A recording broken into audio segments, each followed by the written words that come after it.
There we have it, folks. The end to a debate that is as old as time. What is better, subs versus dubs? It has finally been answered, and it's all thanks to Rahul Purini, the president of Crunchyroll. Yes, during a speech or a presentation in London, Rahul Purini, the president of Crunchyroll, has finally put an end to it.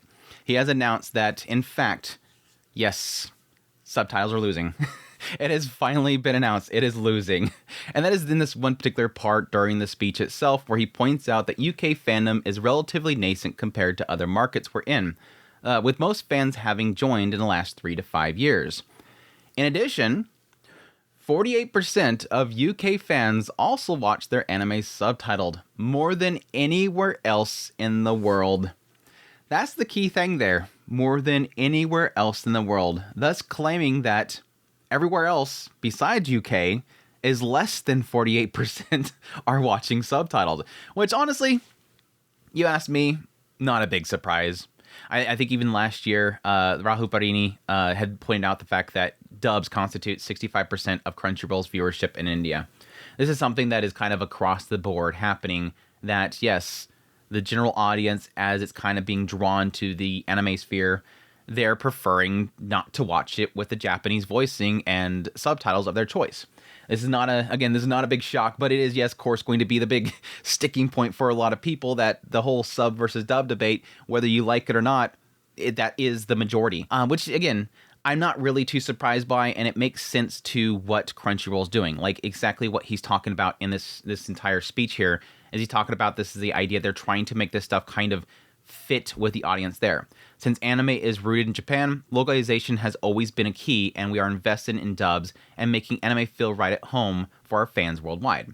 The idea here is, as Crunchyroll is growing and growing and growing, their way of doing that is sort of making appeal to the general audience.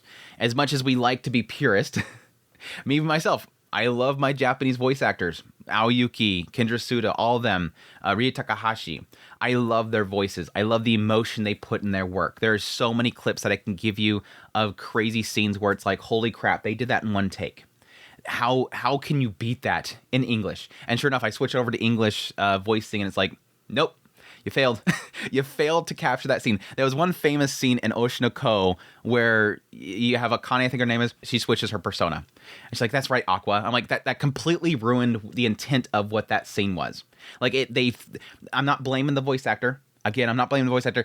They failed to tell her what she's doing there, what she's conveying there, that she's changing as a person. It doesn't seem like she's changing. There's a lot of cases where I can tell you that I've tried to check out the English voicing of it. It just doesn't work. I'm not against English dubs. I'm not against the idea of watching it in a language of your choice that you actually understand. I'm not against that. And even more so lately, I have been watching a lot of shows side by side, in some cases an entire episode in English dub. I'm not against it. There's a lot of cases where it works. It's fine. It's fine. I enjoy the show, even in English dub. But there is cases like here recently where, yes, I'll quickly shift it back. Like To Be Hero X. I've been watching a lot of To Be Hero X in English dub. It's been fine. But this week, was his name Pamelo? This little boy in the show, no. I switched it so freaking fast because the kid sounded like a 34-year-old woman. You didn't pull it off. You didn't pull it off. I think the thing that always clicks for me when it comes to, choosing Japanese voicing or English voicing is the fact that in a lot of cases, especially younger characters, just don't work at English. Like when I switch to English, they don't sound like kids. Because yes, in general sense, Japanese as a culture, the females are much younger voiced. Like their voices they sound much younger. And that's really an aspect that culturally, it's just what it is. Japanese women just culturally have a younger sounding voice. And culturally, they want to have that younger voice. It's more attractive. It's the way they show their femininity. That's what they do. That's why I always kind of get on to people whenever they make fun of me. Like, I'll be watching a show and then somebody overhears it nearby and they go, oh my gosh, it's always so squeaky sounding. In a sense, that's their culture. So to make fun of it is sort of a bad thing to do. You probably shouldn't do that because that's literally their culture. To make fun of that is insulting their culture. Females like to have that very feminine and young sounding voice. So that's sort of a thing there. But on the opposite end, that is sort of what is the block for a lot of people, and I think that's what Crunchyroll is doing there to overcome. The idea that if Crunchyroll as a whole wants to get bigger and spread anime as a market to global more, that's what they have to do. Whether you hate Crunchyroll or not, sub versus dub is a very important debate in the idea that no doubt, and I knew this from a long time ago, no doubt eventually dubbing in the language of its localization was going to be a thing that would eventually take over. And that Japanese voicing of the choice of a person to view it in with subtitles would decrease significantly. Not that it will ever go away. It can never go away because, again, it's got to air in Japan. It's going to always be there. But more so that the more popular globally would eventually become the language of choice. That subtitle would die away globally. Yes, the only fear there is that eventually actually having subtitles and not closed captions was going to be a fear for me.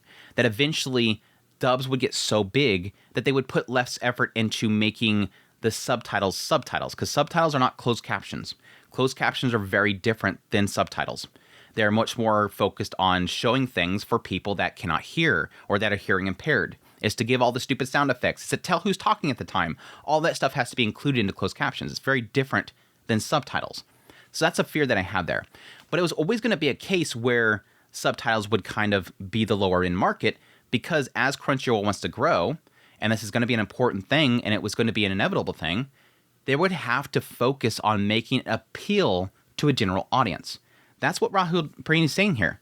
Since anime is rooted in Japan, localization has always been a key, and we are invested in dubs and making anime feel right at home for our fans worldwide. If you're going into a new region, if you're going to an area that does not have much anime, and you want to appeal to those people, the general public, which is going to be your new users, you already have the ongoing fans. They've already selected their platforms or whatever. But if you want to appeal to a new audience and you bring it into a new region, you have to plaster on the billboards, come watch Solo Leveling, it's crazy amazing, and it's a global hit. And then when somebody goes to the website to go check it out, you have to have their language there. Because otherwise, if they click on that and suddenly it's in Japanese, and yeah, they have subtitles there, but they're going to be like, I don't know what they're saying, and I don't want to read the subtitles. Or they could have some sort of disability, or some sort of vision impairment, dyslexia, something like that, and they just have a problem with reading the subtitles.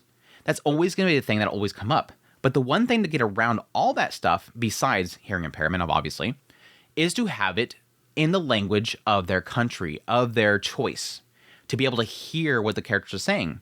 And thus that barrier of entry gets removed. Crunchyroll right here is getting rid of the barrier of entry. And that was always going to be the case in the whole sub versus dub.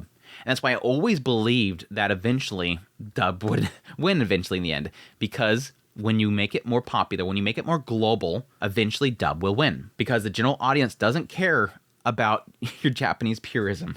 They don't care about how Aoyuki is the most incredible seiyuu out there. They don't care about Rie Takahashi. They don't care about Kendra Suda. They don't care about these Japanese voice actors. And in a lot of cases, they're off put by it.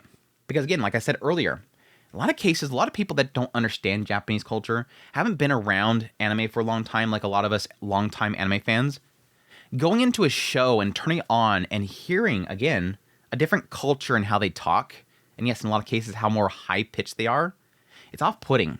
Whether you like it or not, and I'll argue against it too, hearing that high-pitched voicing is off-putting to people because they're not used to it.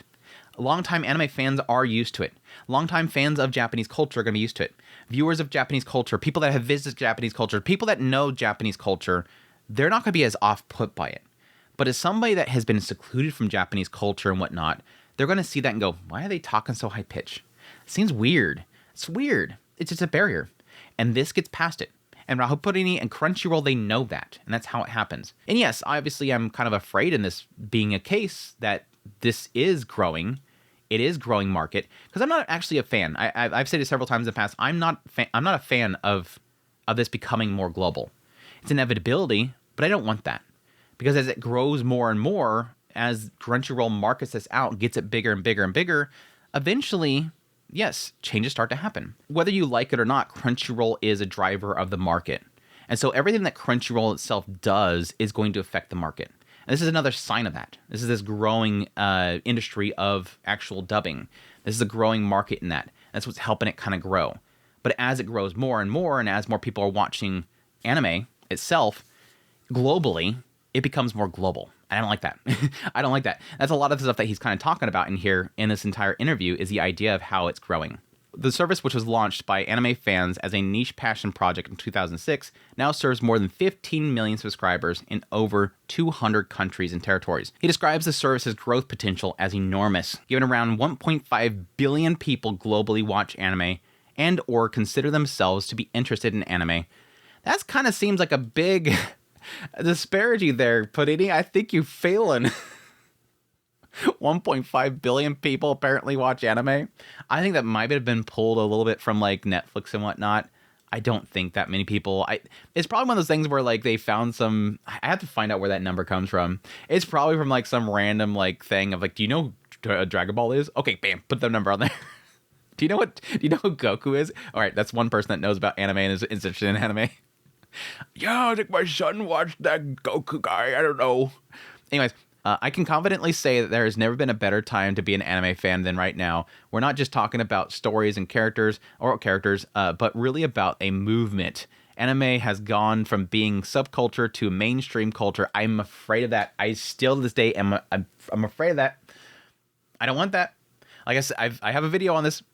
I don't want anime to get more popular. I don't want this because as it grows, Japan becomes less relevant. And that was like that last interview that I had. That I talked about with Rahul Purini. And he's talking about the idea that they're trying to do adaptation of other country stories, which is fine. If you have a really cool story and you want to see it adapted as an anime, it's great. Like Lord of the Rings. I think a lot of people have mentioned the idea of like when it comes to like Western properties being adapted, Lord of the Rings is like one of the big ones. Make sure that it's a big studio because that's going to be a crap store. And if anybody doesn't have a good budget for that one. But yeah, it's I think it's going to happen. But what comes from that is less stories from Japan, and thus it becomes less anime. It becomes less Japanese anime. It becomes Western anime. It's gone from being a cult following to a global phenomenon. That's the sad thing is they don't care about that. It's whatever Andrew's fears are. It doesn't matter because when it comes down to the end of the day, Crunchyroll only cares about getting bigger and bigger and bigger and bigger. And if it crashes in the end, if it becomes something that is no longer for the fans, they don't care because what did they get out of it? They got a global audience. They got a new audience. I do kind of wonder, and this is like a video in itself. I do kind of wonder if, to my theory here of the idea of here's anime, and it's growing and it's growing and it's growing, and it's getting bigger and bigger and more global, and eventually it becomes less about its origins, about Japan, and becomes about a global anime. If there sort of is a shift to where it becomes essentially the new and the old. Call it neo anime. Here's the original anime, and then here's neo anime. And neo anime is nothing like what it originally was. It's like a crazy thing I could dive into. What would I see it being?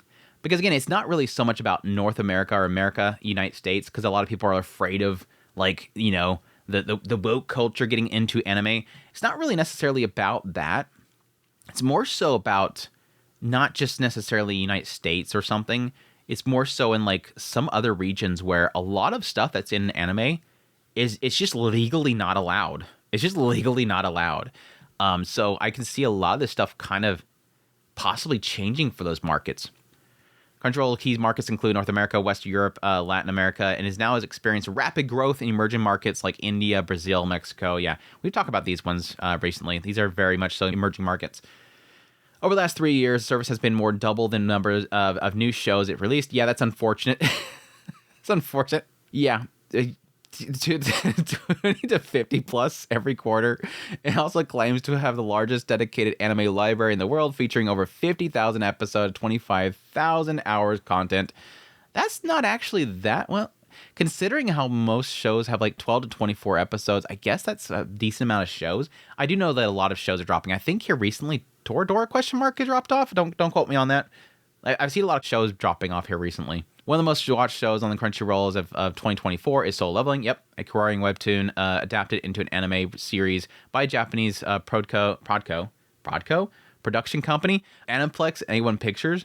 A second season launched on Q1 2025 and remains a global hit. Yeah, it pretty much topped the charts. It topped the charts. It's not just about scale for us. It's about curation. It's about the authenticity, and it's about the experiences.